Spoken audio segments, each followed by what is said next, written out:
శ్రీ రేణుకా ఎల్లమ్మ తల్లి జ్యోతిష్యాలయం ఎటువంటి సమస్యలకైనా ప్రత్యేక పూజలు చేయబడును. భార్యాభర్తల సమస్యలు, ప్రేమ సమస్యలు, కుటుంబ సమస్యలు, స్త్రీ పురుష వశీకరణ ప్రత్యేకంగా చేయబడును. గుప్త నిధులు వెలికి తీయబడును. సంప్రదించవలసిన నెంబర్ 8121913664.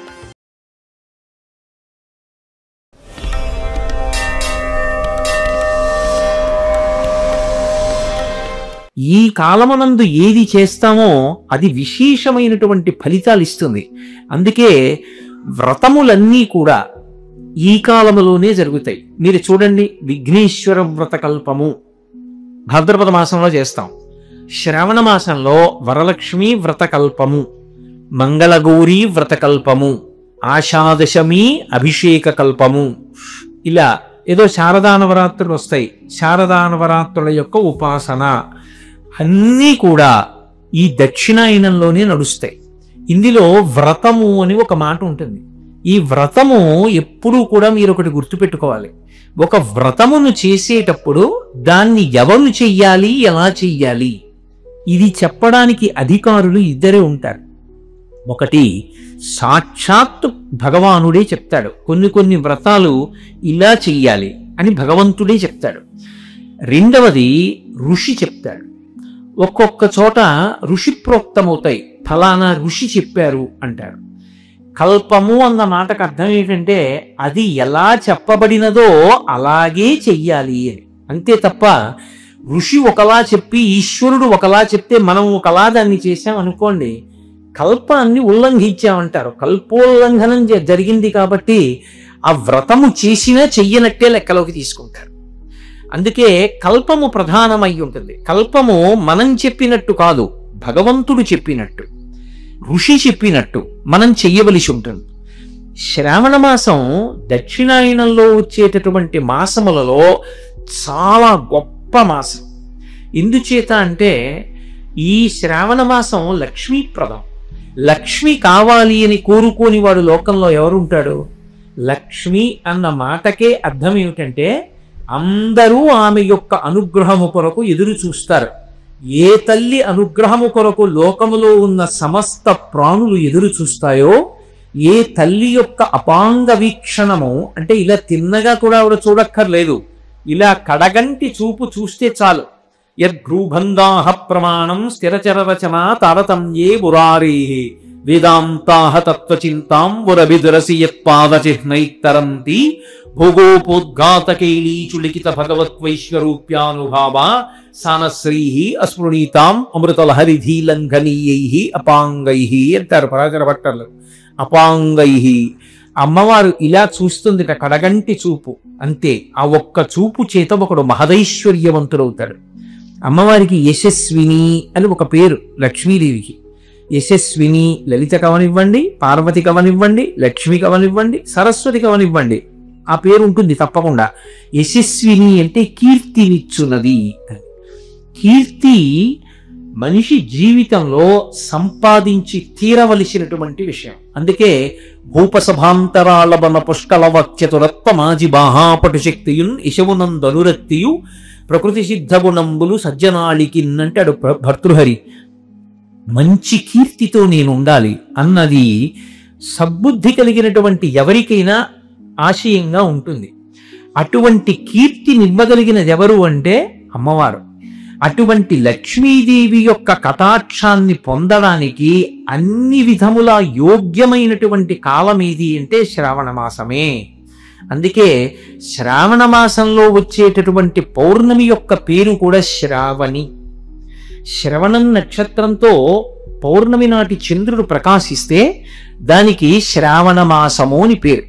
శ్రావణ మాసానికి ఒక విశేషమైనటువంటి లక్షణం. ఈ శ్రావణ మాసంలోనే పౌర్ణమి తిథి నాడు యజ్ఞోపవీతం వేసుకుని ఈ విద్యార్థులందరూ కూడా వేదం చదువుకోవడం మొదలు పెడతారు. ఉపాకర్మ అని వేదాధ్యయనం ప్రారంభం చేస్తారు. ఈ కాలమే అన్ని విధములైనటువంటి ఐశ్వర్యములు ఇవ్వడానికి కారణమవుతుంది. చాలా తేలికైనటువంటి విధానంతో విశేషమైనటువంటి ఫలితాల్ని కురిపించేస్తుంది.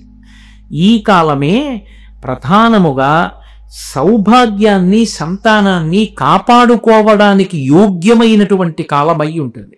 అందుకే మీరు చూడండి, శ్రావణ మాసంలో వచ్చేటటువంటి నక్షత్రం శ్రవణం నక్షత్రంతో చంద్రుడు కలిస్తే ఆ శ్రవణం నక్షత్రం విష్ణు తారకం. శ్రవణం నక్షత్రం శ్రీ వెంకటేశ్వర స్వామి వారిది. శ్రవణం నక్షత్రం విష్ణు తారకమైనది కాబట్టి అది స్థితికారకత్వంతో ఉంటుంది. అంటే రక్షణ శక్తిని ప్రసరణం చేస్తుంటుంది ఎప్పుడు. అంత విశేషమైన కాలం. ఈ కాలంలో శుక్లపక్షంలో వచ్చేటటువంటి పంచమి గరుడ పంచమి, నాగపంచమి అని 2 పేర్లతో పిలువబడుతుంది. అవి 2 విరుద్ధ ప్రాణులు. గరుడు ఎక్కడుంటాడో అక్కడ పాము ఉండదు. పాము ఎక్కడుంటుందో అక్కడ గరుడు వస్తే దాన్ని చీల్చేస్తాడు. అవి 2 పరస్పర శత్రుత్వం కలిగినటువంటి ప్రాణులు. అటువంటి 2 ప్రాణుల యొక్క ఉపాసనకి సంబంధించినటువంటి తిథి నాగపంచమి లేదా గరుడ పంచమి. అదేమిటి అలా ఎందుకు వస్తుంది శ్రావణ మాసంలో? అసలు చాలా జాగ్రత్తగా మీరు ఆలోచన చేస్తే పామును పూజించుట అన్న మాటని జాగ్రత్తగా అర్థం చేసుకోవాలి. పాముని పూజించుట అంటే కేవలం లౌకికంగా పాముని పూజించుట అన్న వరకు మాత్రమే పరిమితమైపోదు. పాము నాగదేవతగా అధిష్టానమైనటువంటి దేవతకి కొన్ని విశేషమైనటువంటి శక్తులు ఉంటాయి. అవి సంతానకారకములవుతాయి. అందుకే సాధారణంగా సంతానం కలగకపోతే దోషం ఎక్కడుంది అంటే ఏదో నాగదోషం ఉంది అని నిర్ధారణ చేస్తూ ఉంటారు. అథవా అలా కాకపోతే సుబ్రహ్మణ్యేశ్వర స్వామి వారి యొక్క అనుగ్రహం చేత సంతానం కలుగుతుంది అని. సుబ్రహ్మణ్యుడు జంటనాగులుగా ఎక్కువగా దర్శనమిస్తూ ఉంటాడు. దేవాలయాల్లో కూడా ఊర్ధ్వముఖంగా ఉన్నటువంటి పెనవేసుకున్న జంటనాగులుగా పూజింపబడుతూ ఉంటాడు. ఈ నాగస్వరూపం అనేక కారణాల చేత పూజింపబడుతుంది. పాము దానిలో ఉన్నటువంటి విషము వలన భయకారకము. అలాగే పాము ఎప్పుడూ కూడా కిందకి వెళ్ళిపోతుంది. మీరు చూడండి, భూమికి అడ్డంగా పాకుతుంది, కలుగులోకి వెళ్ళిపోతుంది, కిందకి వెళ్ళిపోతుంది తప్ప పాము పైకి లేచి నిలబడదు. కానీ పాముల యందు కొన్ని ఉత్తమమైనటువంటి నాగులు ఉంటాయి, చాలా విశేషమైన శక్తి కలిగినటువంటి నాగులు. అవి ఒక కర్ర ఎలా నిలబడుతుందో అలా నిలబడుతుంది. ఒకానొకప్పుడు అకస్మాత్తుగా అనుకోకుండా అలా జరుగుతుంది అని నేను సిద్ధంగా లేనటువంటి సమయంలో నేను ఒక కారులో వెళ్ళిపోతుండగా ఒకానొక కారణం చేత ముందు వెళ్ళినటువంటి కారు దాని తోకకి తగిలిన కారణం చేత కోపం వచ్చి వెనక్కి తిరిగి అలా కర్ర పుల్లలా నించున్నటువంటి పావును ఒకసారి నేను చూశాను. అది కర్ర ఎలా నించుంటుందో అలా నిలబడుతుంది ఒక్క క్షణం. పావుకి అలా నిలబడే శక్తి ఉంటుంది. మనిషి తనలో ఉన్నటువంటి తేజస్సు క్షయం అయిపోకుండా చూసుకోవాలి. ఇంత పవిత్రమైన సభలో బాగా అర్థమయ్యేటట్టుగా చెప్పాలి అంటే నేను ఒక్క ఉపమానం చెప్తే మీకు అర్థమైపోతుంది. ఒకడు ఒక పెద్ద పూలతోట పెంచాడు. ఒక పెద్ద పూలతోట పెంచి ఆ పువ్వులలో ఉండేటటువంటి సువాసనంతటినీ కూడా జాగ్రత్తగా ఆ పరిమళాన్నంతటినీ కూడా సేకరించాడు. ఇప్పుడు అది ఇంత పెద్ద పూలతోట నుంచి ఇంత చిన్న సీసాలోకి ఆ పరిమళ ద్రవ్యం వచ్చింది. ఇప్పుడు ఇంత కష్టపడి సేకరించిన పరిమళ ద్రవ్యాన్ని తీసుకెళ్లి ఒక మురుగుడు గుంటలో పోసేశాడు. ఏమైనా ఉపయోగం ఉందా? ఉపయోగం ఉండదు. మనిషి యందు వీర్యము అని ఒక మాట, వీర్యము తేజస్సు, అది అని అస్తమానం లౌకికమైనటువంటి కోర్కెలు కలిగి విశేషమైనటువంటి కామంతో అధోముఖంగా ఎవరు తన తేజస్సుని కోల్పోతూ ఉంటాడో వాడు ఊర్ధ్వముఖ చలనం చెయ్యలేడు. పరమేశ్వర పథంలో యోగమునందు కూర్చోవడం సాధ్యం కాదు. మీరు చాలా జాగ్రత్తగా గమనించండి. పీఠాధిపత్యంలో ఉండేటటువంటి మహాపురుషులు ఎంత వయస్సు ఉండనివ్వండి, శరీరం ఎంత లావుగా ఉన్నట్లు కనపడనివ్వండి, వారు ఒకసారి ఆసనం వేసి కూర్చుంటే కొన్ని రోజులు కూడా కూర్చోగలరు. నేను అర్థం అవ్వడానికి చెప్తున్నాను తప్ప అంతటి మహనీయమూర్తి గురించి తక్కువ చేయడం నా ఉద్దేశ్యం కాదు అని మీరు గమనించాలి. శృంగగిరికి పీఠాధిపత్యం వహిస్తున్నారు భారతీతీర్థ మహాస్వామి. భారతీతీర్థ మహాస్వామి వారి యొక్క శరీరాన్ని మీరు పైకి చూస్తే లావుగా పొట్టిగా ఉన్నట్టు ఉంటారు. కానీ వారు నృసింహ జయంతి లాంటి తిథులు వస్తే వారు ఒక పీట మీద కూర్చుని ఆసనం వేసుకుని పొద్దున్న కూర్చుంటే, తెల్లవారుజామున ఆసనంలో కూర్చుంటే, ప్రదోష వేళలో నృసింహావిర్భావ సమయంలో పూజ చేసి రాత్రి 8 గంటలకి కాలిలా తీస్తాడు తప్ప, తెల్లవారుజామున కూర్చుంటే ఇక రాత్రి 8 గంటల వరకు ఆసనంలో కూర్చుంటే ఇక కాలు తీరు. అంతలా కూర్చోగలిగినటువంటి దృఢత్వం, ఆ శక్తి, ఆ జ్ఞాపక శక్తి, ఆ తేజస్సు ఒక రోజు మొత్తం మీద ఏదో కొద్దిపాటి ఆహారం అంత నియమంతో తీసుకున్నా కూడా అంతటి ధారణాశక్తి, అంత తపశ్శక్తి దేని చేత నిలబడతాయంటే వారు అస్కలిత బ్రహ్మచారులై ఉంటారు. అందుకే అసలు వారి జీవితంలో వివాహం ఉండదు. శంకర భగవత్పాదులు కొంతమందికి కొన్ని నియమాలు విధించడానికి కారణం అదే. వీర్యశక్తి తేజశక్తిగా, తేజశక్తి ఓజోశక్తిగా మారితే ఆ ఓజోశక్తి చేత మనిషి యోగమునందు నిలబడి పరమాత్మ వైపు ఊర్ధ్వముఖ చలనం చెయ్యగలుగుతాడు. ఆ ఊర్ధ్వముఖ చలనం చెయ్యగలిగినటువంటి శక్తిని శంకరాచార్యులు వారి సౌందర్యలహరిలో పైకి లేచిన పాముగా అభివర్ణిస్తాడు. అలా ఆ స్థితి నాకు కలుగుగాక, అటువంటి ఓజోశక్తిని నేను పొందెదనుగాక, ఈశ్వరుడి యొక్క పదంలో ప్రయాణించేటటువంటి శక్తి నాకు కలుగుగాక.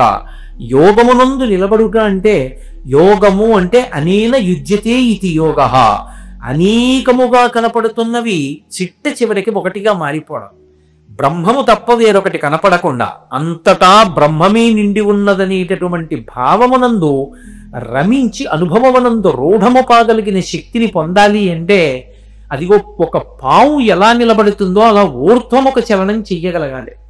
ఆ వీర్యము తేజస్సుగా, తేజస్సు ఓజస్సుగా మారాలి. అలా మార్చుకోగలిగినటువంటి కామజయాన్ని పొందగలిగినటువంటి శక్తి ఈశ్వరానుగ్రహము చేత పొందుతారు. అందుకే నేను ఒక శ్లోకం చెప్తే మీకు అర్థమైపోతుంది. రఘువంశ కావ్యంలో రఘుమహారాజు గారి గొప్పతనం ఏమిటి అన్నారు. త్యాగాయ సమృతార్థానాం సత్యాయ మితభాషిణాం యశసే విజిగీషూణాం ప్రజాయై గృహమేథినాం. అది రఘుమహారాజు గారి గొప్పతనం అన్నాడు. త్యాగాయ సమృతార్థానాం. రఘుమహారాజు గారు విశేషమైన ధనాన్ని సంపాదించాడు. దేని కొరకు? త్యాగం, దానం చేశాడు. త్యాగేనైకే అమృతత్వమానసు. మన దగ్గర అట్టి పెట్టుకున్నది మనది ఎప్పటికీ కాదు. మనం దానం చేసింది పుణ్యంగా మారి మనతో వస్తుంది. ఇక్కడ ఉంచిన ద్రవ్యం ఇక్కడే ఉండిపోతుంది. మనతో వచ్చేది ఏది ఉంటుంది చివరికి? కింవానీన ధనీన వాదికరి విప్రాప్తేన రాజ్యేన కిం వా పుత్ర కళత్ర మిత్ర పశుభిర్దేహేన గేహేన కిం జ్ఞాతైతక్షణభంగురం సపతిరోత్యాద్యం మనో దూరతః స్వాత్మార్థం గురువాక్యతో భజ భజ శ్రీ పార్వతీ వల్లభం అంటారు శంకర భగవత్పాదులు. సంపాదించినటువంటి ఐశ్వర్యం బ్యాంకు వాళ్ళు ఇచ్చినటువంటి పుస్తకంలో అంకెల రూపంలో ఉండిపోతుంది. కారు ఆఖరికి తనని తీసుకెళ్ళిపోవడానికి కొని తేవలసినటువంటి కర్రలు తీసుకురావడానికి కూడా అంతే వేగంగా, అంతే సంతోషంగా వెళ్తుంది. కడుపున పుట్టిన కొడుకు తల పగిలిపోయే వరకు ఉంటాడు. భార్య గుమ్మం వరకు ఉంటుంది. తనతో వచ్చేది చేసుకున్న పాపపుణ్యాలేవో ఒక్కటే వస్తాయి. అందుకే కాయము వీడి జీవుడతి కంపిత చిత్తత నేగుచుండ ఓ నాయనయంచు ఎచ్చు నిజ నందన నందినులైన కాని కందోయిని భాష్పముల్ తొలుత దుఃఖమహాంబుది సొచ్చు పత్నియం. కాయము వీడి రారు కదా, చేసిన కర్మము పుణ్యము తప్ప శంకర ఏ వస్తుంది? చేసిన కర్మము పుణ్యము ఇవే వస్తాయి వెంట. అందుకే మనిషిని ఊర్ధ్వముఖ చలనం వైపుకి ప్రయాణం చెయ్యి. అన్ని ప్రాణులు భూమికి అడ్డంగా పుట్టాయి, అడ్డంగానే పెరుగుతున్నాయి. ఓ కుక్క పిల్ల భూమికి అడ్డంగా పుడుతుంది, అడ్డంగానే పెరుగుతుంది వెన్నుపాం. మనం అడ్డంగా పుట్టి నిలువుగా పెరుగుతాం. నిలువుగా పెరగడానికి కారణం ఏమిటంటే నువ్వు ఊర్ధ్వముఖ చలనం చెయ్యి, పరమాత్మని తెలుసుకునేటటువంటి పదంలో పైకి ఎదుగు, అంతేకాని నేలకు అడ్డంగా పడి బతకకు అని చెప్పడానికి పరమేశ్వరుడు వెన్నుపావుని నిటారుగా ఉంచుతాడు. అలా వెన్నుపావుని నిటారుగా ఉంచినటువంటి పరమాత్మ దాని చేతనే మనకి సంకేతిస్తున్నాడు, నువ్వు జీవితంలో పైకి ఎదగడం నేర్చుకో. అందుకే పావుకు ఆహారం ఎలుక, ఎలుకని పట్టుకుంటుంది. పావు ఎలకని పట్టుకుంటుంది అన్న మాట పైకి. ఆంతరమునందు లక్షణం ఏమిటో తెలుసా? ఎలక సంసారమునకు ప్రతీక. మనము ఇల్లు కట్టాలంటే శంకుస్థాపనని గొయ్యవుతాం. ఎలక మన ఇంట్లోకి వచ్చి ఉండాలన్నా కూడా కన్నం పెడుతుంది. మనకి అక్కర్లేని విషయాలన్నీ తెచ్చి ఇంట్లో దాచుకుంటాం. ఆఖరికి పాలు తెచ్చుకున్నటువంటి కవర్లు కూడా బొత్తు పెట్టి దాచుకుంటాడు. ఎందుకురా అంటే ఎప్పుడో ఎవడో శనగపప్పు ఇస్తాడు, దానికోసం దాచానంటాడు. ఎలక దానికి అవసరం ఉందా లేదా లేదు, ప్రతిదాన్ని ఎత్తుకుపోయి కలుగులో పెట్టుకుంటాడు. మనుష్యునికి అధిక సంతానం, ఎలకకి అధిక సంతానం. మనుష్యుణ్ణి ఎవడు పెంచి పోషించి డబ్బిచ్చాడో వాడికే ముప్పు తెస్తాడు. ఎలక ఏ యజమాని ఇంట్లో ఉంటుందో ఆ యజమాని పడుకున్నప్పుడు వాడి కాలి వేళ్ళు కొరుకుతుంది. ఎలక ఇంట్లోనే చూరుల మీద తిరుగుతూ ఉంటుంది. మనిషి ఎప్పుడూ ఒక చూరు కింద ఇంట్లో తిరుగుతాడు. ఎలకని ఏది పట్టుకుంటుంది? చీకట్లో చప్పుడవ్వకుండా పాదముల యందు మాంసపు ముద్దలు ఉన్నటువంటి పిల్లి వచ్చి ఠక్కును పట్టుకుంటుంది. మనిషిని ఏది పట్టుకుంటుంది? చప్పుడు అవ్వకుండా వచ్చి పట్టుకుని మృత్యువు పట్టుకుంటుంది. అందుకే ఎలకకి మనిషికి దగ్గర సంబంధం వేదాంతంలో. రెండు సంసారమునకు సంకేతములై ఉంటాయి. ఈ సంసారమునందు బ్రతుకుతూ ఎప్పుడూ అసలు భగవంతుడి వైపుకు ప్రయాణం చెయ్యడానికి కావలసినటువంటి సాధన ప్రారంభించాలన్న తాపత్రయం లేకుండా బతికేస్తూ పునరపి జననం పునరపి మరణం పునరపి జననీ జఠరైశయనం ఇహ సంసారే బహుదుస్తారే కృపయాపారే పాయిబురారే. మళ్ళీ పుట్టి మళ్ళీ చచ్చి మళ్ళీ పుట్టి మళ్ళీ చచ్చి చిర్విత చిర్వినులైన వారికి జెచ్చర పుట్టునే పరులు చెప్పిననైన ఏమిచ్చిననైనా కానలకు ఏగిననైనా అంటారు ప్రహ్లాదుడు. అసలు ఆ హరిప్రబోధములు భగవంతుణ్ణి చేరుకుందామన్న కోరిక లేకుండా జీవితం అంతా గడిపేస్తున్న వాడు ఎవరున్నాడో వాడు ఎలక. వాడిని పట్టుకునేది పాము. అంటే సంసారగ్రస్తమైనటువంటి జీవులకు సంసారమునందు బతికేస్తుండడం గొప్ప కాదు, కానీ ఎప్పుడో అప్పుడు ఈ జనన మరణ చక్రం నుంచి బయటపడాలి. సాధన ప్రారంభం చెయ్యి. ఒక్కసారి ఈ శరీరం వదిలిపెట్టావా ఇక సాధన అన్నది ఉండదు. కుక్క సాధన ఏం చేస్తుంది? పిల్లి సాధన ఏం చేస్తుంది? మనుష్యుడు ఒక్కడే సాధన చేయగలడు. భగవన్నామం చెప్పగలడు, ఒక ఉపన్యాసం వినగలడు, ఓ పుస్తకం చదవగలడు, ఒక గుడికి ప్రదక్షిణం చెయ్యగలడు, మన గుడి కార్యక్రమంలో దేవాలయాన్ని తుడవగలడు. కానీ మిగిలిన ప్రాణులు చెయ్యలేవు. మనుష్యునిగా వచ్చావు కాబట్టి మనుష్యుని యొక్క శరీరాన్ని సద్వినియోగం చేసుకుని ఉత్తమమైనటువంటి పథంలో ప్రయాణించడానికి కావలసినటువంటి వ్యవస్థని మనస్సు యందు సంకల్ప బలంతో ఏర్పరచుకో అని చెప్పడం. నాగపంచమి నాడు ఆ పావుని పూజ చేయడం ఇన్ని కారణముల చేత. అంటే నేను ఇంకా కొద్దిగా విహంగ వీక్షణంగా మాట్లాడుతున్నాను.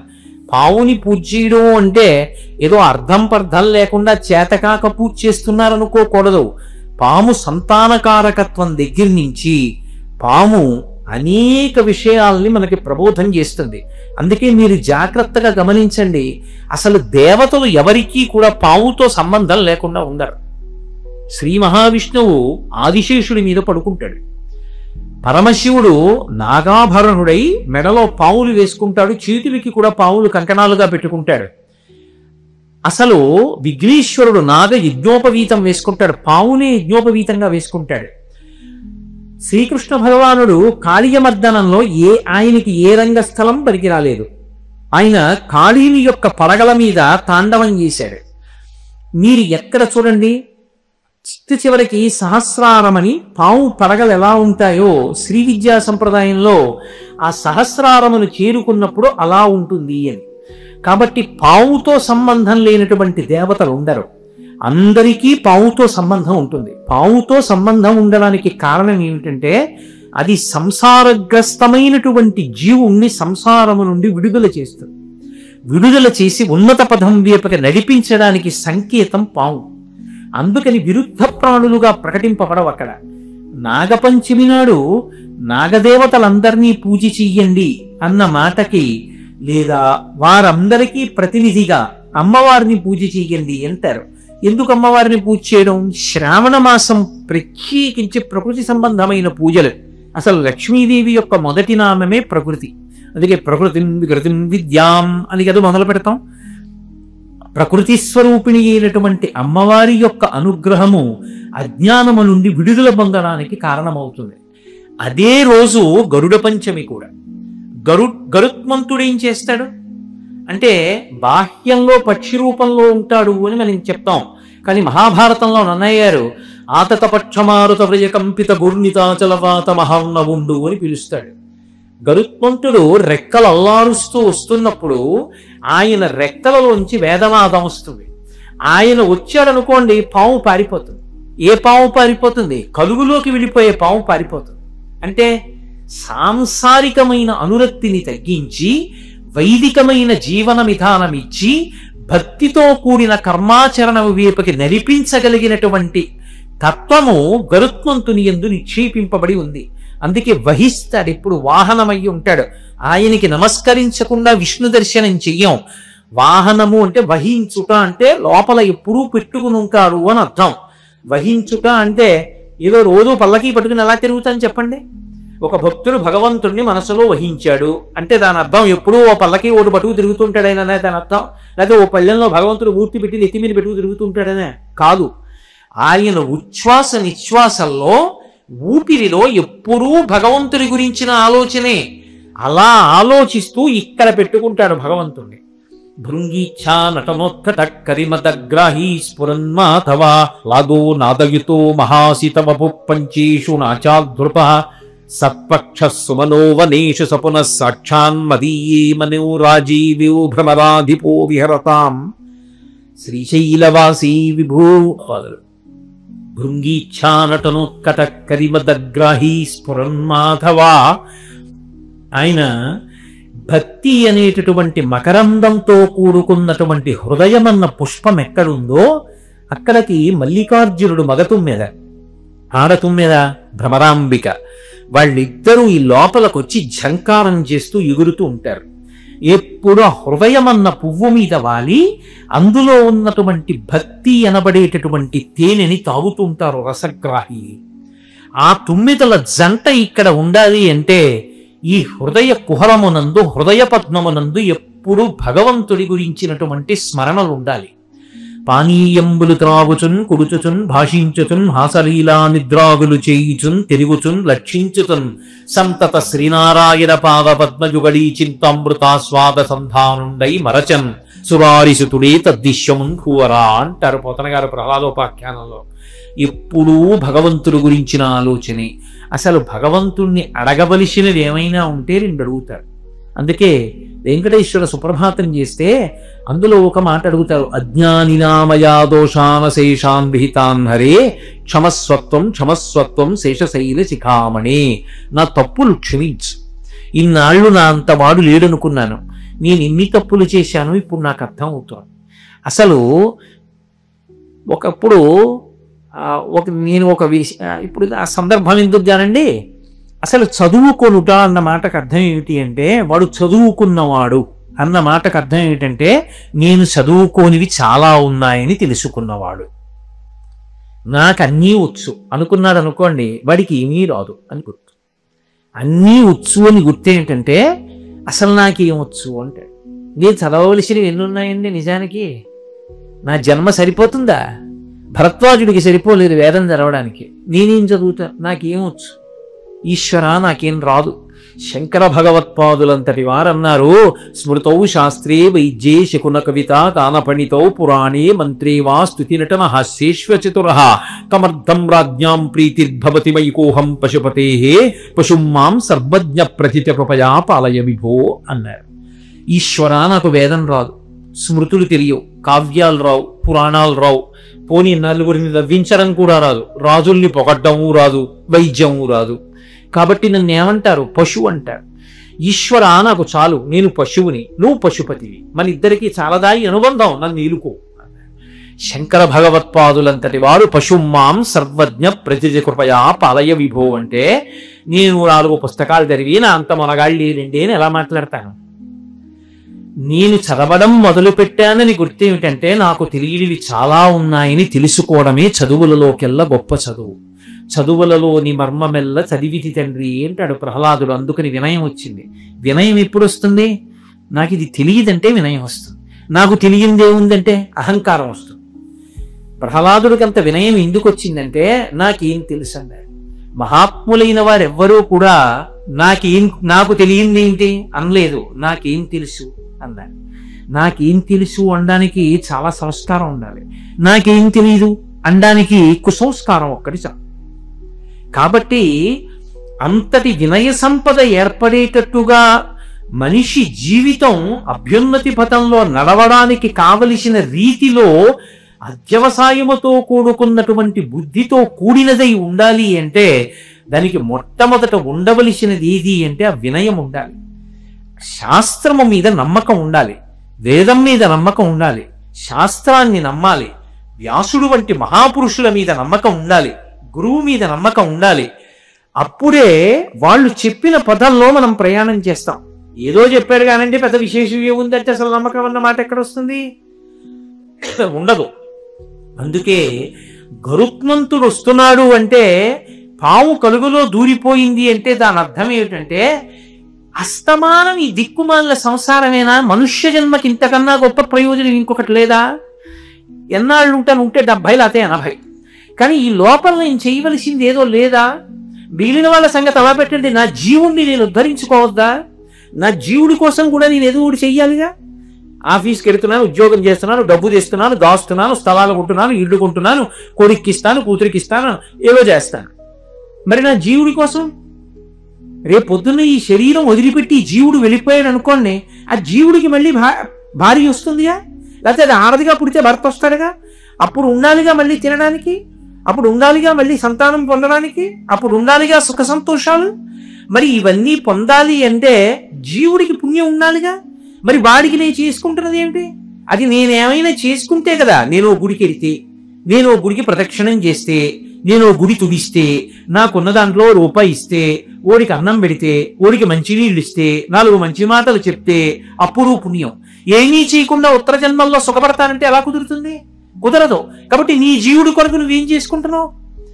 ఈ ప్రశ్న మనిషిలో ఉత్పన్నమవడమే గరుడ పంచమి.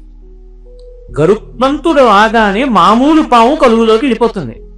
అంటే కామముతో కొట్టుమిట్టాడి కోర్కెలతో తిరుగుతున్నవాడు చిచ్చి చిచ్చి ఎప్పుడు ఈ కోర్కెలైనా భగవంతుణ్ణి కూడా పొందాలి, నేను జీవుణ్ణి రక్షించుకోవాలి, ఈ కోరిక ఏర్పడింది. ఇది ఉత్తమమైన కోరిక.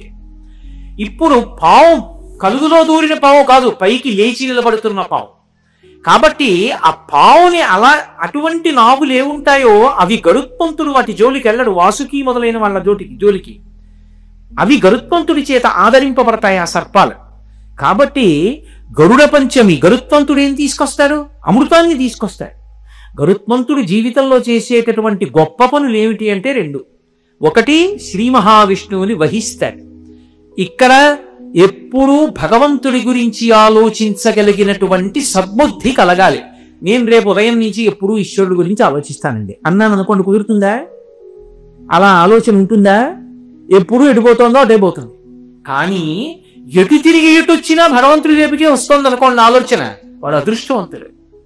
అలా రావాలంటే దానికి భగవంతుడి అనుగ్రహం ఉండాలి, గురువు గారు అనుగ్రహం ఉండాలి. అంత తేలిగ్గా ఏం భగవంతుడి వైపుకి వెళ్ళవు ఆలోచనలు.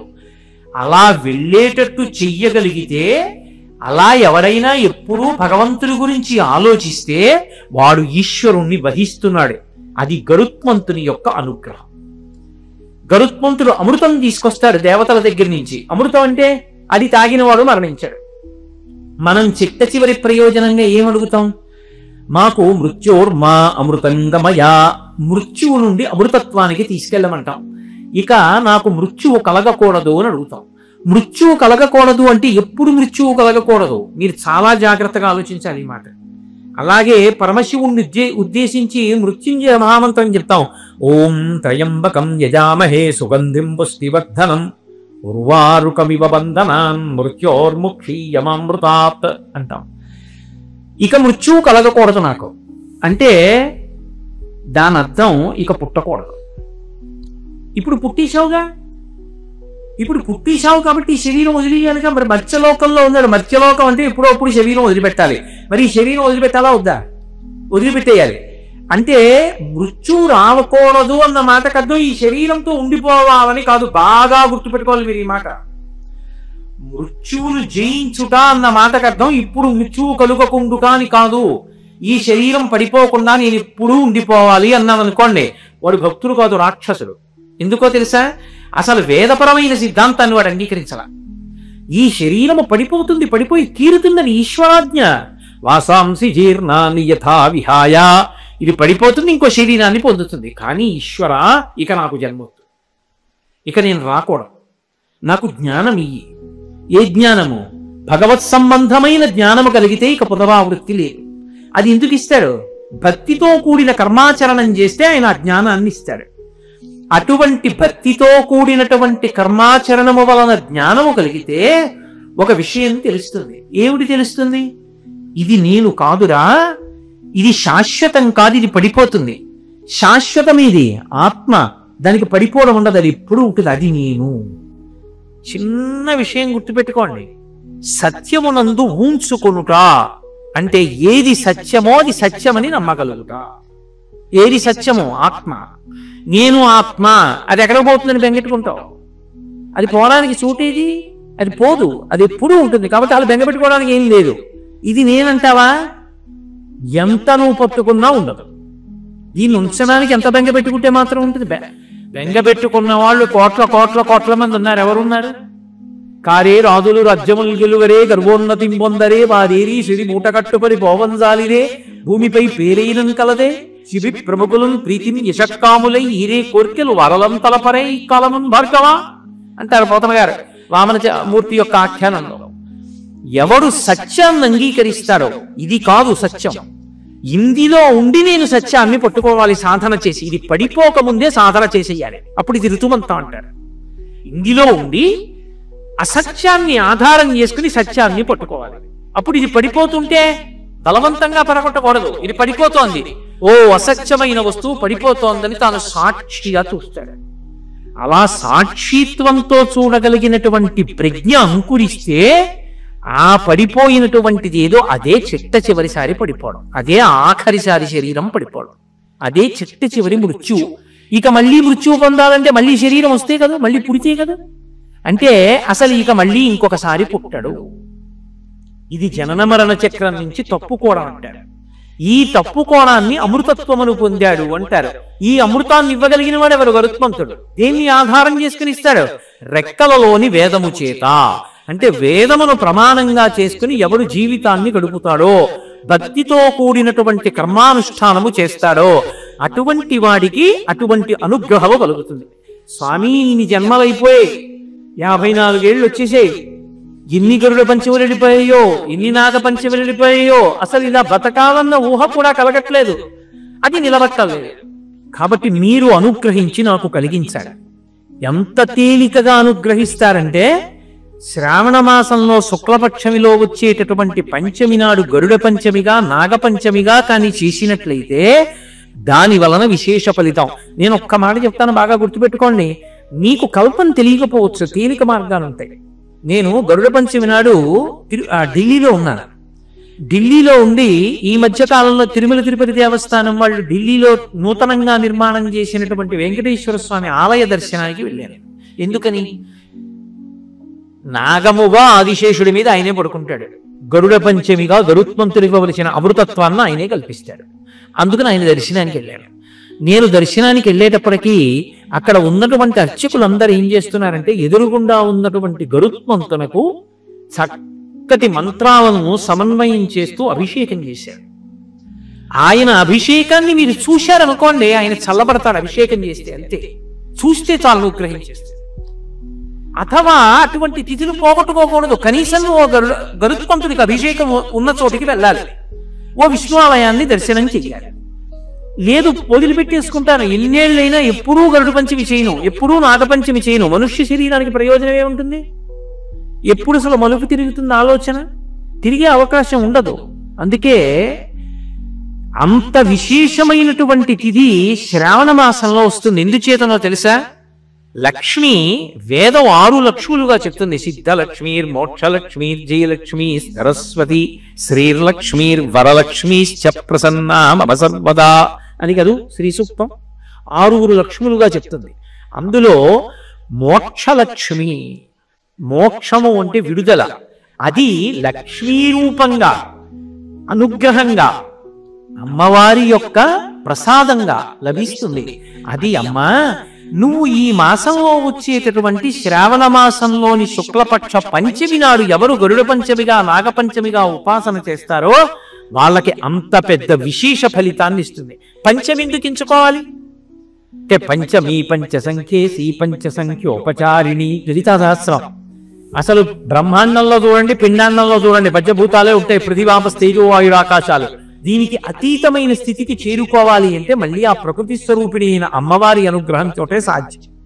అందుకే శ్రావణ మాసం అంతా కూడా ఇంత గొప్ప గొప్ప విశేషాలను ఇవ్వగలిగినటువంటి తిథుల యొక్క సమాహారమై ఉంటుంది. శ్రావణ మంగళవారము నోము అని వ్రతము అని చేస్తూ ఉంటారు సువాసినులు.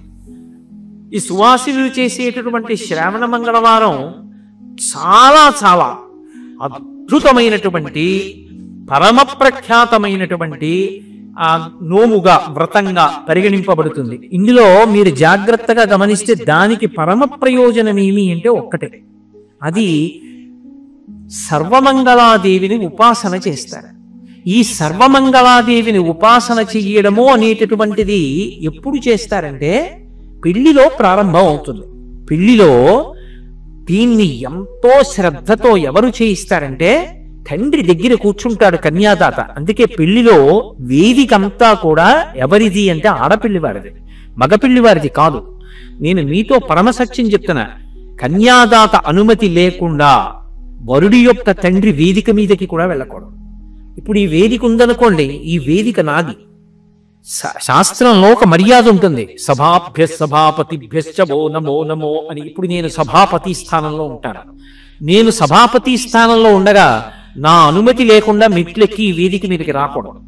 వేదికకి ఎవరు అధికారి అంటే ఎవరు వేదిక మీద సభాపతిగా కూర్చున్నాడో వాడిదే సభ, వాడిది ఆ వేదిక నిర్వహించేటటువంటి అధికారం. అలాగే ఆడపిల్లి వారిలో కన్యాదాత గారిది వేదిక, ఆయనది కన్యాదానం చేయడానికి తప్ప మగపిల్లి వారు కూడా అనుమతి లేకుండా దాని మీదకి ఎక్కకూడదు. వృద్ధాప్యంలో ఉన్నావు మంచిదే, కింద కుర్చీ వేసి కూర్చోవాలి. అక్కడ సర్వమంగళాదేవతకి పూజ జరుగుతుంటే కుర్చీ వేసుకుని పైన కూర్చుంటానని కూర్చోకూడదు. అక్కడ అమ్మవారికి పూజ జరుగుతోంది, అంతకన్నా పైన నువ్వెందుకు? కింద కూర్చో. కింద కూర్చుని ప్రేమకి కింద కూర్చుంటే సరిపోదా? పెళ్లిలో పక్కనే కుర్చీ వేసి కూర్చోవాలా? ఎందుకలాగా? అదే శాస్త్ర మర్యాదను పాటించుట. సర్వమంగళాదేవతని మంగళ సూత్రానికి పూజ చేస్తారు. అది మామూలు సూత్రం కాదు, దాని పేరే మంగళ సూత్రము. సూత్రము అంటే తాడు, అది మామూలు తాడు కాదు, అది సర్వమంగళములకు కారణము. ఎందుచేత అంటే ఆ తాటిలోకి అమ్మవారిని ప్రవేశపెడతారు, శతమానములని పెడతారు. పెట్టి ఆ శతమానాల్లోకి అమ్మవారిని ఆ సూత్రంలోకి ఆవాహన చేస్తారు. ఇక భవస్య దేవస్య పత్నీ నమః, సర్వస్య దేవస్య పత్నీ నమః, ఈశానస్య దేవస్య పత్నీ నమః అని పరమశివుడికి 8 నామాలు ఉన్నాయో ఆ పరమశివుడి యొక్క భార్యకి కూడా అంతే పత్నీ నమః అని 8 నామాలతో పిలుస్తారు. పార్వతీదేవికి సర్వమంగళాదేవత అని పేరు. ఎందుచేతనో తెలుసా? భాగవతంలో నిరూపించింది ఆవిడ. పోతన గారు అద్భుతాన్ని ఆవిష్కరించారు. పరమశివుడు హాలాహల భక్షణం చేయడానికి బయలుదేరాడు. దేవతలందరూ భయపడిపోయారు. ఆ హాలాహలం దగ్గరికి వెడితే కాల్చేస్తుంది. కానీ శివుడు మాత్రం తాను నిర్భయంగా ఎదురెళ్ళి నిన్ను నేను తినేస్తానని ఇలా చెయ్యి చాపి హాలాహలాన్ని పట్టుకుని కడి చేసి ఆ ముద్ద చేసి నోట్లో పెట్టుకున్నాడు. పెట్టుకునే ముందు అమ్మవారిని అడిగాడు పార్వతీదేవి. పిల్లలందరూ బాధపడుతున్నారు, పార్వతి హాలాహలం తరువుకొచ్చేస్తోంది. కంటే జగముల దుఃఖము వింటే జలజనిత విషపు వేడిమి ప్రభువై యుండుట ఆర్తుల ఆపద గెంటించుట దాన ఫలము దానం కీర్తి మృగాక్షి. పిల్లలు ఏడుస్తున్నారు హాలాహలం కాల్చేస్తోందని. కాబట్టి పార్వతి నేను ఆ హాలాహలం పుచ్చేసుకుంటాను. ఏ అంటే పార్వతీదేవిని మీ ఇష్టం వచ్చినట్టు చెయ్యండి. ఇక్కడ వరకు విన్నాడు పరీక్షిత్తు. శుకుడు భాగవతం చెప్తుంటే ఆగండి ఆగండి ఆగండి ఆగండి అన్నాడు. అడ్డుపడ్డ అసలు పరీక్షిత్తు. ఏమన్నారు? పార్వతీదేవి మీ ఇష్టం వచ్చినట్టు చెయ్యిందందా? హాలాహలం తినేస్తానంటే అది ఏమైనా మధురపానీయమా, కొబ్బరి నీళ్ళ? అది దానికి ఎదురొస్తే కాలిపోయారు. హాలాహలం పుచ్చుకుంటే పరమశివుడికి ఏమైనా అయితే ఆవిడ 5వ తరం ఏమవుతుంది? ఆడదానికి 5వ తరం కన్నా గొప్పది ఏముంటుంది? అటువంటిది ఆవిడ తన యొక్క సౌభాగ్యానికి కారణమైనటువంటి పరమశివుడి యొక్క ప్రాణాలని లోకాల మర్యాద కోసమని వాళ్ళ క్షేమం కోసం పణంగా పెట్టిందా? తాగేమందా? ఎలా తాగమందండి అని అంటే శుకమహర్షి అన్నారు, అది బ్రింగిడిది హలాహలమని, బ్రింగిడివాడు శివుందని ఆవిడికి తెలుసు. మింగుతున్నది హలాహలమని తెలుసు. బ్రింగిడివాడు విభుందని, మింగుతున్నవాడు తన భర్తే అని తెలుసు. అయినా కూడా బృంగమని సర్వమంగళ మంగళసూత్రమునెంతమది నమ్మినదో. ఆవిడ తాగేవయా అంది. ఎందుకో తెలుసా? తన మంగళసూత్రం మీద ఆవిడికి అంత నమ్మకం. లోకంలో ఏ ఆడదాని మెడలోనైనా మంగళసూత్రం నిలబడితే అది ఎవరి వలన అంటే అమ్మవారి యొక్క అనుగ్రహం చేత మంగళసూత్రాలు నిలబడతాయి.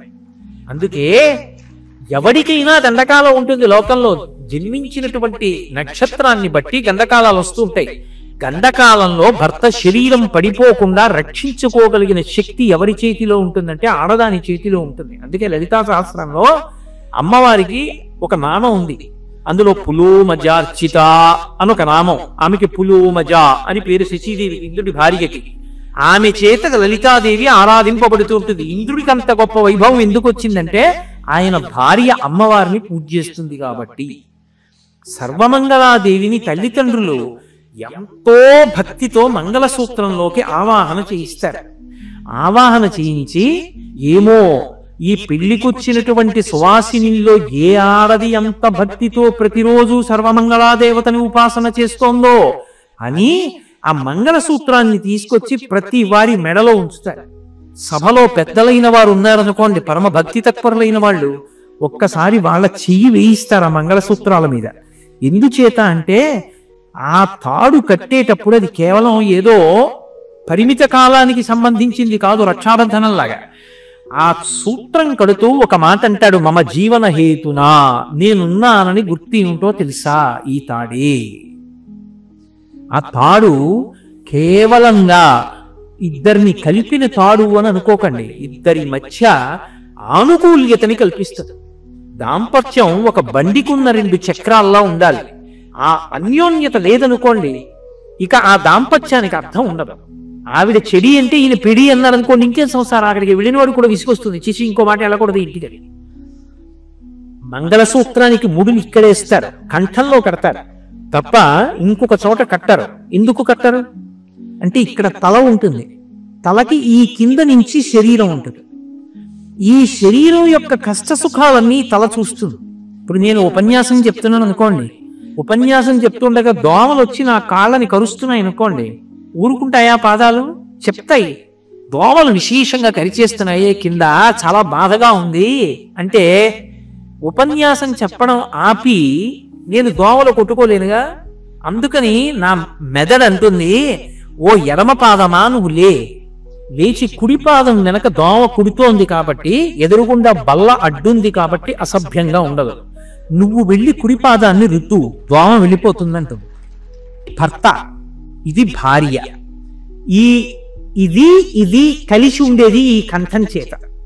ఈ కంఠమునకు మంగళసూత్రం కట్టారు అంటే ఇవి ఎప్పుడూ దెబ్బలాడుకోకుండా ఉండవే. ఉపన్యాసం చేస్తుంటే ఊరి దోమల అంటుందా? అనదు. విసుక్కోకుండా అవి రెండూ కలిసి ఉండి ఎలా నడుస్తున్నాయో మీరు అలా నడిచెదరుగాక. అందుకు మంగళసూత్రం మెడ మీద కంఠానికి కడతారు. రెండు పార్వతీ పరమేశ్వరుల పాద ద్వంద్వం ఉంటుంది. ఆది దంపతులు వాళ్ళ యొక్క పాదముల మీద ముడి తగులుతూ ఉంటే ఆ ముళ్ళు తగిలితే శాశ్వతత్వం ఉంటుంది. ఆ మంగళసూత్రం నిలబడుతుంది. అందుకే ఉపాసన యందు భర్త పూజ చెయ్యాలి అంటే ఒక్క అనారోగ్యంగా ఉంటే తప్ప, అనారోగ్యం లేకపోతే ప్రతిరోజు తలస్నానం చెయ్యాలి. తలస్నానం చేయకపోతే పురుషుడికి పూజా మంటపంలో ప్రవేశించే అధికారం లేదు, ఆచమనం చేయకూడదు. ఒంట్లో బాగులేదు, కంఠగత స్నానం ఇక్కడ వరకే స్నానం చేయొచ్చు, లేదా ఇక్కడి నుంచి స్నానం చేయొచ్చు తప్ప ఒంట్లో బాగుంది తలస్నానం చెయ్యాలి. అందున విశేషించి నన్ను సక్రమమైన పవిత్ర బుద్ధితో అర్థం చేసుకోండి. గృహస్థాశ్రమంలో ఉన్నటువంటి భార్యాభర్తలు ముందు రోజు రాత్రి రమించి ఉంటే అసలు ఆ భర్తకి తలస్నానం చేసే వరకు ఏ పవిత్ర వస్తువుని స్పృశించే అధికారం ఉండదు. ఆడదానికి ఇలా నీళ్లు తీసి 3 మాటలు చల్లుకుంటే చాలు, పవిత్రత వస్తుంది. ఎందుచేత పురుషుడు లేచి వెళ్ళి పూజామందిరంలోకి వెళ్ళకూడదు, ఆచమనం చేయకూడదు, తలస్నానం చేస్తే తప్ప. ఆడది మంచం మీద లేచి కూర్చుని వెంటనే మంగళసూత్రాలు ఇలా కళ్ళకద్దుకుని మళ్ళీ కిందకి విడిచిపెడుతుంది. కళ్ళకద్దుకుని నమస్కరించడం ఎందుకో తెలుసా? ఏ భర్త పక్కన పడుకుని నేను మళ్ళీ నిద్ర లేచానో రేపు కూడా నేను అలాగే నిద్ర లేవాలి. అమ్మా, ఆయన లేకుండా శయనం మీద నేను ఒక్కదాన్నే పడుకునే రోజు రాకుండుగాక. నేను బ్రతికున్నంత కాలం అలాగే పడుకోవాలి. నేను ఆయన ఒడిలో వెళ్ళిపోవాలి. ఈ 5వ తనాన్ని మాత్రం అమ్మా నువ్వు తప్ప కాపాడేవాళ్ళు లేరు, నువ్వే రక్షించమని మంగళసూత్రాన్ని కళ్ళకద్దుకుంటుంది. అందుకే సువాసిని సువాసిన్యర్చన ప్రీత 5వ తనం ఉన్న వాళ్ళు ఇంత కుంకం ఇస్తే ఆవిడ పొంగిపోతుంది. అటువంటి సర్వమంగళా దేవతని ప్రతి ఏటా కూడా శ్రావణ మాసంలో వచ్చేటటువంటి మంగళవారాలలో శ్రావణ మంగళవారములుగా ఆ తిథిని నిర్ణయం చేసి సర్వమంగళాదేవతని ఉపాసన చేస్తారు. అంటే అమ్మవారు ఎప్పుడూ ఆవాహన అయ్యేది కలశలోకి ఆవాహన అవుతుంది. అథవా గౌరీదేవి ప్రతిమ ఇంట్లో లేని ఏ ఇల్లు ఉండదు. కాబట్టి కనీసంలో కనీసం ఆ రోజు అమ్మవారి నామాలతో అమ్మవారికి పూజ చేసి ఆవిడికి నైవేద్యం పెట్టి వ్రతకల్పంలో ఏ కథ చెప్పబడిందో ఆ కథని భక్తి శ్రద్ధలతో విని తల మీద అక్షతలు ధరిస్తారు. అటువంటి సర్వమంగళాదేవతని ఉపాసన చేస్తే ఏమవుతుంది అంటే ఆడది తన భర్త యొక్క జీవితాన్ని కాపాడుకుంటుంది. అలా పార్వతీదేవి అంతటిది కాపాడుకుంది. అందుకే లలితా సహస్రనామ స్తోత్రంలో అమ్మవారికి ఒక నామం ఉంది. ఆవిడ తపనోడుపమండల. ఆవిడ యొక్క చెవులకు పెట్టుకునేటటువంటి ఆభరణములు ఏవి అంటే సూర్యచంద్రులు. సూర్యచంద్రులు ఆవిడ చెవులకు ఆభరణములైతే ఇక సూర్యచంద్రుల గతిలో కాలంలో శివుడు ఎందుకు పడిపోతాడు? అంటే పతివ్రత యొక్క ఉపాసన చేత భర్త యొక్క జీవిత కాలము నిలబడుతుంది, గండకాలము తొలగిపోతుంది. అంత గొప్పది సర్వమంగళాదేవత యొక్క ఉపాసన. అటువంటి ఉపాసన చెయ్యడానికి యోగ్యమైన కాలము, తన యందు లక్ష్మీత్వము నిలబడడానికి యోగ్యమైన కాలము శ్రావణ మాసంలో వచ్చే మంగళవారాలు. మంగళవారం చాలా విశేషం. ఎందుచేతనంటే ప్రారంభంలో కుజహోరం ఉంటుంది. ఆ మంగళవారం చేసినటువంటి ఉపాసన చేత సుబ్రహ్మణ్యుడికి ప్రీతి, స్వామి హనుమకు ప్రీతి. పైగా అది శ్రావణ మంగళవారం అయితే భర్తకి రక్షా కవచం కడుతుంది సర్వమంగళ ఉపాసన చేత. అంత గొప్ప స్థితిని అమ్మవారు అనుగ్రహిస్తుంది. ఎందుచేత అంటే పూజనీయత అని ఒక మాట ఉంటుంది. ఒక ఆడదాని గౌరవం అంతా దేని మీద ఆధారపడుతుంది అంటే, నేను ఏదో కాలక్షేపం కోసమని చెప్పి ఎలా పడితే అలా మాట్లాడడం నాకు అలవాట్లేదు. వేదాన్ని ఆధారం చేసుకుని ఋషులు చెప్పిన పవిత్రమైన విషయాలు చెప్పగలను తప్ప నేను ఏదో అర్థం లేని వాదనలు వాదాలు అన్న పేర్లు పెట్టి మాట్లాడడం నాకు అలవాట్లేదు. నేను పరమసత్యం మీతో మాట్లాడుతున్నాను. ఒక స్త్రీ పరమ గౌరవం దేని మీద ఆధారపడుతుంది, జీవితంలో తృప్తి దేని మీద ఆధారపడుతుంది అంటే భర్త మీద ఆధారపడి ఉంటుంది. ఇవి కాదు అనలేని సత్యం. ఎందుచేత అంటే సీతమ్మ తల్లి రామాయణంలో ఓ మాట అంటుంది, నా తంత్రి వాజ్యతే వీణ నా చక్రో వర్తతే రథః నాపతి సుఖమేదేత యస్యాదపి శతాత్మజ అంటూ. ఒక వీణ తీగలు మోగుతాయి, గూటి చేత పెనగి పెనగి మోగుతాయి. వీణ తీగలు మోగుతున్నాయి అందరూ, వీణ మోగుతోందంటారు. రథచక్రాలు గాజు పెంకుల మీద రాళ్ల మీద వెడతాయి, రథచక్రాలు వెడుతున్నాయి అందరూ, రథం వెడుతోందంటారు. భర్త కష్టపడి సంపాదిస్తాడు, భర్త మహాపండితుడై కీర్తి గణిస్తాడు, ఆమెకి కూడా ఆయనతో పాటు సమానమైనటువంటి గౌరవం లభిస్తుంది. అసలు ఒక సీతమ్మంది ఒక ఆడదాని తృప్తి ఎక్కడుందో తెలుసా రామా? ఒక కులకాంత నిద్ర లేచి మంచం నుంచి దిగుతూ పాదములు కింద పెడుతున్నప్పుడు ఆమె యందు పరమభక్తి కలిగినటువంటి 9 కుమారులు వచ్చి తమ అరచేతులు వరుస క్రమంలో నేల మీద పేర్చి అమ్మని తమ అరచేతులలో నడిపించగలిగినటువంటి పరమభక్తి తత్పరులైనప్పటికీ అటువంటి 9 కుమారుల వలన పొందినటువంటి సంతోషం కన్నా భర్త వలన కలిగిన సంతోషం 1,000,000 రెట్లు ఎక్కువ. అది లెక్క పెట్టలేదు. కాబట్టి రామ, నువ్వున్నది అయోధ్య, నువ్వు లేని అయోధ్య కాదు. ఆడదానికి భర్తతో కలిసి ఉండడమే ఆనందం. కాబట్టి అటువంటి సంతోషం ఆమెకి భర్త ఉండడమే కాదు, తండ్రి కలిగిన పిన్నిధానమేలా అని శాస్త్రం. తండ్రి ఉంటే ఇక కొడుకు ఐశ్వర్యం అక్కర్లేదట. ఎందుకంటే తాను కష్టపడ్డా సరే కొడుకు సుఖపడాలని తండ్రి కోరుకుంటాడు. తండ్రికి కారు ఉండక్కర్లా, కొడుక్కి కారు కొనిపెట్టి కొడుకు కారులో విడిపోతుంటే మురిసిపోయి ఏ పెచ్చ ఆయనకి ఏం కారు ఉందా? ఎందుకు ఆ సంతోషం అంటే తండ్రి కొడుకుని చూసుకుని మురిసిపోతాడు తప్ప తాను మురిసిపోవాలి, తాను సుఖించాలని కోరుకోడు. అటువంటి తండ్రి ఉంటే ఇంకా పెన్నిదెందుకు? తల్లి ఉంటే సమస్త సంతోషములు ఉన్నట్టే, అమృతం రోజు దొరికినట్టే. అటువంటి తల్లి తండ్రి ప్రతి కుటుంబంలో ఉండాలి. ఆ తండ్రిని మిగల్చగలిగిన శక్తి ఎవరి చేతిలో ఉందంటే బిడ్డల తల్లి చేతిలో ఉంది, ఆమె యొక్క ఉపాసనలో ఉంది. నమ్మి మంగళసూత్రాలు కళ్ళకద్దుకుంటే చాలా అందుకొచ్చింది మంగళసూత్రం. ఏం చేతకాక ఛాందసత్వంలో పెట్టలేదు ఋషులు.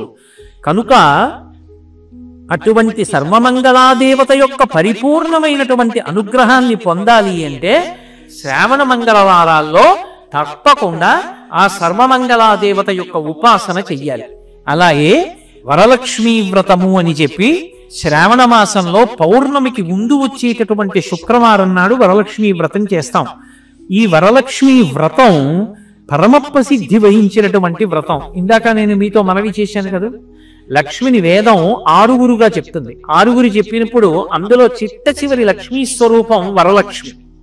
వరలక్ష్మి అన్న మాటకు అర్థం ఏమిటంటే మనం కోరుకున్నటువంటి కోరికలు ఏవి ఉంటాయో వాటినన్నింటినీ సిద్ధింపజెయ్యగలిగిన తల్లి. లేదా అసలు మనం కోరవలసినటువంటి అవసరం ఉండదు.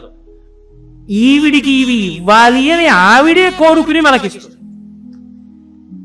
బాగా పట్టుకున్నారో లేదో? మనం కోరితే ఆవిడివ్వడం ఒక ఎత్తు, అది కాదు. ఆవిడికి నేను ఇది ఇవ్వకుండా ఉండలేనా, ఆవిడికి నేను ఇస్తానని ఆవిడ కోరికని ఇవ్వడం ఒక ఎత్తు.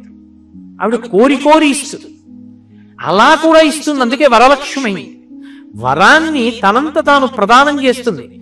అలా ఈప్సితములను ఈడేర్చగలిగినటువంటి లక్ష్మీ స్వరూపం వరలక్ష్మి అయితే ఆ వరలక్ష్మిని ఉపాసన చేస్తారు. ఆవిడ్ని ఎలా ఉపాసన చెయ్యాలి అంటే నేను నా ఉపన్యాస ప్రారంభంలో మీతో కల్పము అన్న మాట గురించి ప్రస్తావించాను. కల్పము అని ఒక మాట ఉంటుంది. ఒక పూజ ఎలా చెయ్యాలి, ఒక వ్రతం ఎలా చెయ్యాలి అంటే నేను చెప్పాను లేకపోతే ఎవరో చెప్పారు అని ఉండదు. దీని బట్టి ఉంటుంది అంటే ఋషి చెప్పాడా, దేవత చెప్పిందా, భగవంతుడు చెప్పాడా, ఋషి చెప్పాడా, వీళ్ళిద్దరు ఎవరో చెప్తారు. వాళ్ళిద్దరూ కాకుండా చెప్పడం సాధారణంగా ఉండదు. వాళ్ళిద్దరూ ఎవరు చెప్పారు, ఎలా చెప్పారు మూలంలో, దాన్ని బట్టి ఆ వ్రతం చేస్తారు. భవిష్యోత్తర పురాణంలో ఉంది వరలక్ష్మి వ్రతకల్పం గురించి. అందులో అసలు ఒక మాట చెప్తారు. అసలు మీరు ఎప్పుడైనా ఒక విషయం జ్ఞాపకం పెట్టుకోండి, ఒక వ్రతం చెయ్యాలన్నా, ఒక నోము చెయ్యాలన్నా దానికి కొన్ని నియమాలు ఉంటాయి. పెళ్లి కావలసినటువంటి పిల్ల చేసింది అనుకోండి, అది పెళ్ళైన వాళ్ళు చెయ్యరు అని గుర్తు. ఒక అట్ల తద్ది నోముందనుకోండి, ఒక ఉండ్రాళ్ళ తద్ది నోముందనుకోండి, పెళ్లి కావలసిన పిల్ల చేస్తుంది. నాకు ఉత్తముడైన భర్త రావాలి ఏం చేస్తుంది. అప్పుడు సిద్ధించడానికి మార్గం ఏమిటంటే తల్లిదండ్రులకు నమస్కారం చేసి చెయ్యాలి. అలాగే పెళ్ళైపోయిన ఆడది చేసేటటువంటివి కొన్ని ఉంటాయి. అవి దేని కొరకు చేస్తారు అంటే ఇక ఉత్తముడైన భర్త రావడం అన్న మాట లేదు, అంతకు ముందు చేసేసింది, అందుకే వచ్చాడు ఉత్తముడైన భర్త.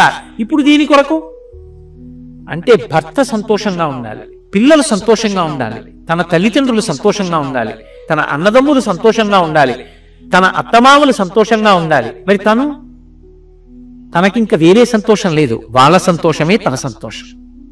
అందుకే ఈ దేశంలో ఆడదాని జీవితం అంతా పవిత్రంగా ఉంటుంది కాబట్టి ఆడవారి వలన నెలకి ఒక వర్షం పడుతుంది అన్నారు. శ్రావణ మాసంలో వర్షాలు ఎందుకు పడతాయో తెలుసా? ఈ వ్రతాలు జరుగుతాయి కనుకనే, ఈ పేరంటాలు జరుగుతాయి కాబట్టే, అంతమంది సువాసినులు గౌరవింపబడతాయి కాబట్టే సమృద్ధిగా ఇప్పటికీ వర్షాలు పడుతున్నాయి. కాబట్టి ఎలా చెయ్యాలి అన్నది అసలు ముందు కథ చదవాలి. నేను నీతో ఇలా చెప్పాను అని మరోలా మనసులో భావన చేయకండి. నీ మోహన్ నువ్వంటే ఇవాళ చెప్తున్నా, ఎప్పటి నుంచో చేస్తున్నాం వ్రతం అని మీరు అంటే నేనేం చిన్నబుచ్చుకోను, నేనేం కాదనను. కానీ నా ప్రతిపాదనని వినండి. వరలక్ష్మీ వ్రతం చెయ్యడానికి ఒక 4 రోజుల ముందే అసలు వరలక్ష్మీ వ్రతానికి సంబంధించిన కథ చదవాలి. ఎప్పుడైనా సరే వ్రతకల్పానికి సంబంధించిన కథ చదవడానికి మీరు వ్రతం చేసి చదవాలని నియమం ఉండదు. ముందు జాగ్రత్త చర్యగా కథ చదువుతారు. ఎందుకో తెలుసా? కథ చదివితే తప్ప అసలు వ్రతంలో దోషం రాకుండా ఉండదు. వ్రతంలో దోషం రాకుండా ఉండాలి అంటే ముందు వ్రత కథ చదవాలి, లేకపోతే సరిగ్గా నడవదు. నేను మీకు ఒక ఉదాహరణ చెప్తా. వరలక్ష్మీ వ్రతం ఎక్కడి నుంచి వచ్చింది అంటే భవిష్యోత్తర పురాణంలో ఒక మాట చెప్పారు. రత్నపీఠే సుఖాసీనం శంకరం లోకశంకరం అన్నారు. ఒకప్పుడు కైలాస పర్వతం మీద రత్నపీఠం మీద పరమశివుడు శంకరం అంటే శం కరోతీతి శంకర, లోకములకు శుభములు చేసేటటువంటి వాడు శంకరుడు. లోకములకు ఎప్పుడూ శుభాలు చెయ్యాలని కోరుకునేటటువంటి పరమశివుడు లోకశంకరం, లోకములకంతటికీ శుభములనిచ్చేటటువంటి వాడు చక్కగా కూర్చునున్నాడు. సుఖాసీనం, సుఖాసీనం అంటే ఏదో ఒత్తిడిలోనో ఎవరితో మాట్లాడుతూనో ఎవరినో కలుసుకునో లేడు. సర్వజ్ఞుడు, ఆయనకి తెలియనివేందు. ఈశాన సర్వ విద్యానాం ఈశ్వర సర్వభూతానాం బ్రహ్మాధిపతి బ్రహ్మణోధిపతి బ్రహ్మా శివోమి అస్తు సదాశివోం. సమస్త విద్యలు ఎవరి ఎందుంటాయి అంటే పరమశివుడి ఎందుంటాయి. ఆయనకి తెలియనిది లోకంలో ఎవరికి ఉండదు. అందుకే ఏదైనా ఆయన పార్వతీదేవి చెప్తేనే బయటకు వస్తుంది.